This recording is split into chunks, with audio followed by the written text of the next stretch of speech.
चरित्र आया है, तो आप ध्यान लगाकर सुनना। नारी की पवित्रता का वर दीजिए। शिव जी ने कहा मैं नारी की पवित्रता का वर देता हूं। क्या वर? नारी की पवित्रता रहना चाहिए। किस स्थान पर नारी की पवित्रता का स्मरण कराया गया?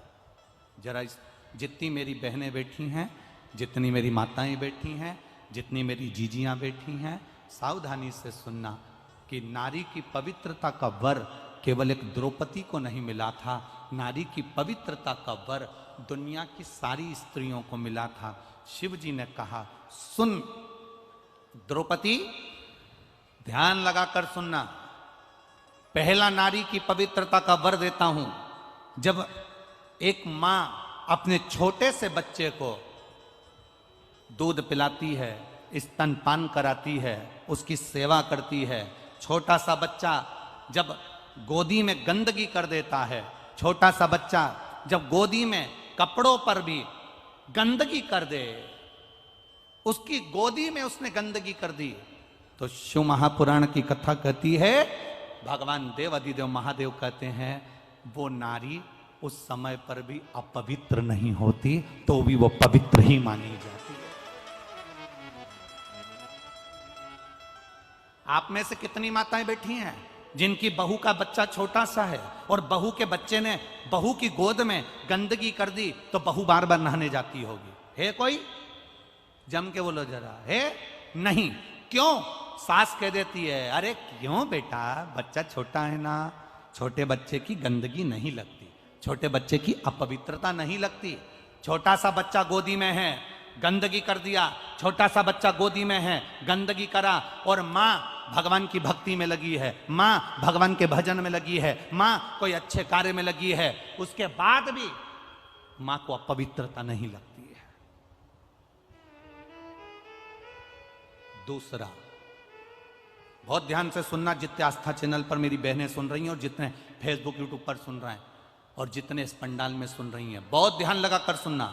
दूसरे नंबर पर मेरे महादेव कहते हैं पति की तबीयत खराब है, पति का स्वास्थ्य खराब है, पति का शरीर में कोई रोग हो गया और तुम स्नान करने के बाद पति की देखरेख कर रही हो और तुमने भगवान का दिया तक नहीं लगाया, भगवान का मंदिर में प्रणाम भी नहीं करा, पति की देखरेख में लग गई, पति का शरीर बेकार हो रहा है और उसको वो मलमूत्र भी कर रहा है और तू उसकी सेवा में लगी है, और सेवा में लगने के बाद भी अगर तू मेरी आराधना कर रही है तो भी तू अपवित्र नहीं होगी, पति की सेवा करने वाली पवित्र ही मानी जाएगी। द्वितीय भाव, कोई तुमसे कह दे तेरा पति बीमार पड़ा है और तूने अबियाल गंदगी साफ करी है, तेरा पति बीमार पड़ा, तूने अबियाल हॉस्पिटल से आई है और तू दिया लगाने लगी, अभी तू तेरा पति बीमार पड़ा और तू अबियाल भगवान का भजन करने लगी। शंकर कहते हैं मैंने 3 जगह पर स्त्री को पवित्र कर दिया, 3 जगह पर। पहला, जम के बोलो मेरी माताएं, कब? जब गोदी में बच्चा रहता है, छोटा रहता है, आप उसकी देखरेख कर रही हो, गंदगी कर रहा है, साफ सफाई कर रहे हो, उसके बाद भी आप अपवित्र नहीं हो, पति की सेवा कर रही हो, पति को परमेश्वर मानकर पूछ रही हो, पति को सेवा कर रही हो, उसको दवाई दे रही हो, उसको गोली दे रही हो, उसका शरीर नहीं काम कर रहा है, इसके बाद भी वो गंदगी भी कर रहा है तो तुम साफ कर रही हो, तब तुम अपवित्र नहीं हो, तुम पवित्र ही कहलाओगी। तुम्हारे भीतर एक पवित्रता का भाव आएगा। और तीसरे नंबर पर घर में सास ससुर, घर में बुजुर्ग, घर में कोई बूढ़ा व्यक्ति बीमार है, तकलीफ में है, कष्ट में है, गंदगी भी कर रहा है और घर की बहू, घर के लोग उसको संभाल रहे हैं, उसकी सेवा में लगे हैं, तो शिव कहते हैं वो आप पवित्र नहीं कहलाएगी, पवित्र ही कहलाएगी, उसमें अपवित्रता का भाव नहीं होगा।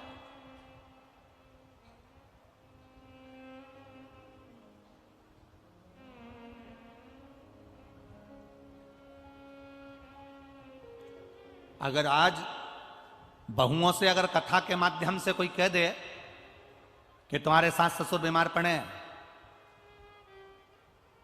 और तुमने उनके अभी कपड़े बदले उनकी गंदगी साफ करी है, जाओ तुम नहा के आओ, उसके बाद तुम यहां पर बैठना, उसके बाद तुम हमारा भजन करना, उसके बाद तुम्हारी हमारी भक्ति करना।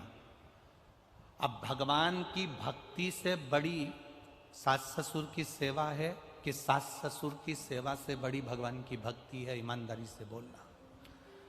सबसे बड़ी सेवा जो तुमने अपने बुजुर्गों की कर ली, उस बुजुर्ग की सेवा से बड़ी दुनिया में कोई भक्ति नहीं हो सकती, वो शिव की कृपा। 3 जगह पर नारी अपवित्र नहीं होती।